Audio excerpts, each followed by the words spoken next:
Olá, doutoras, doutores, aspirantes e curiosos sobre o direito. Meu nome é Marjorie Mangion, eu sou advogada e esse é o canal Puro Direito. Antes de iniciar, por favor, se inscrevam no canal, curtam, compartilhem e ativem as notificações clicando no sininho. Hoje eu vou dividir e explicar os questionamentos mais recorrentes referentes ao direito do consumidor no contexto do Covid-19. Alguns questionamentos mais comuns são referentes ao seguro viagem, como eles devem funcionar e se devem cobrir os gastos com tratamento. Na minha opinião, caso tenha prévia e ostensiva informação no contrato celebrado, o contratante estaria obrigado aos procedimentos até o diagnóstico do Covid-19, não ao tratamento. Caso contrário, estaria obrigado a cobrir o tratamento inteiro. Caso o cliente tenha sido informado antes da celebração do contrato e nesse constasse tais informações, deveria ser matéria de exclusão de responsabilidade, entre outras. É sempre importante buscar a harmonização dos interesses envolvidos e buscar a preservação dos contratos quando possível, de acordo com o caso concreto.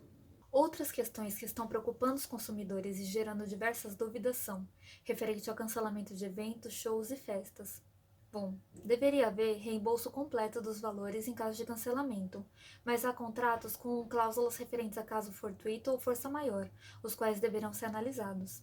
Caso tenham ocorrido gastos anteriores ao cancelamento do mesmo e tais gastos fossem comprovados, poderá haver desconto dos valores e o pagamento do reembolso poderá ser negociado para que seja parcelado. Afinal, caso contrário, muitas empresas vão falir.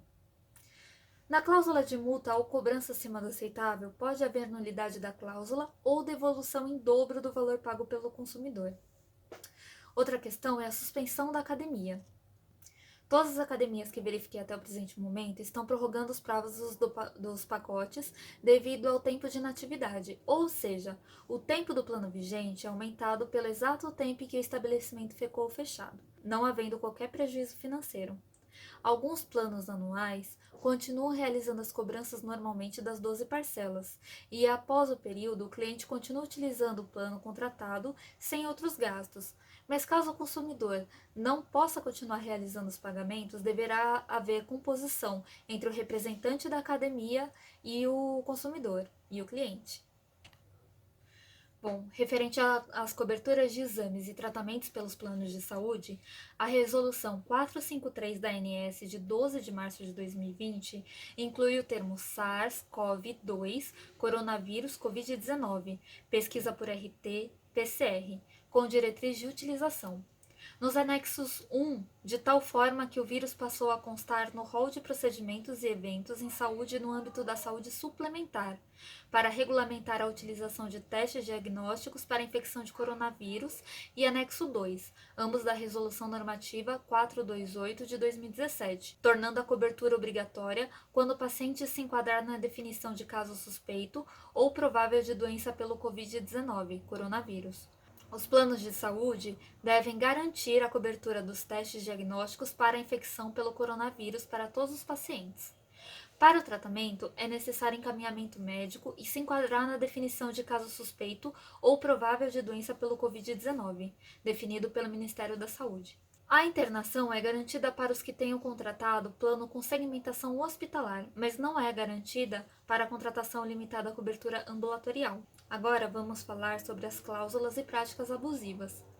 O contrato de defesa do consumidor elenca diversas atitudes consideradas abusivas, estabelecendo inclusive a nulidade de contratos e negócios jurídicos que constarem cláusulas abusivas.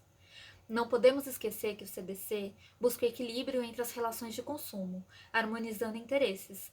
Porém, em seu artigo 4º, reconhece a vulnerabilidade do consumidor, independentemente do potencial econômico desse, ou seja, difere da hipossuficiência. Para nós, advogados, no âmbito do Covid-19, coronavírus, surgem algumas questões referentes aos planos de saúde, e muitas delas constam no rol de práticas e cláusulas abusivas constantes no CDC. Vamos verificar alguns casos? Recusar cobertura para os exames caracteriza prática abusiva, segundo o artigo 39, incisos 4 e 5. Outra cláusula abusiva diz que é nula a cláusula contratual que exclua a cobertura nos casos envolvendo o coronavírus, segundo o artigo 51, inciso 4. Referente à cobrança indevida, deve ser devolvido o valor pago pelos exames feitos no caso de recusa injustificada dos planos de saúde, segundo o artigo 42, entre outros exemplos, tá? Lembrando que deve ser analisado sempre o caso concreto. O que aplica em determinado caso não se aplica em outro. Vale a pena lembrar que é possível realizar reclamações diretamente ao PROCON. Inclusive, eles disponibilizaram atendimento online, sem que tenha necessidade de comparecimento presencial ao órgão. Referente ao aumento abusivo de preços e serviços. São considerados como ato ilícito, conforme os artigos 186 e 187 do Código Civil, ficando obrigado à indenização conforme o artigo 927 do Código Civil e pode configurar abuso de direito, conforme elencado no artigo 39 do CDC. Para o aumento de preços de produtos e serviços serem considerados práticas abusivas, a exigência de vantagens manifestamente excessivas sem justa causa, conforme o artigo 39, inciso 10 do CDC. A prática ou ato abusivo pode ser considerado crime contra a economia popular, conforme a Lei nº 1521, de 26 de dezembro de 1951, e artigo 6º do Código Civil.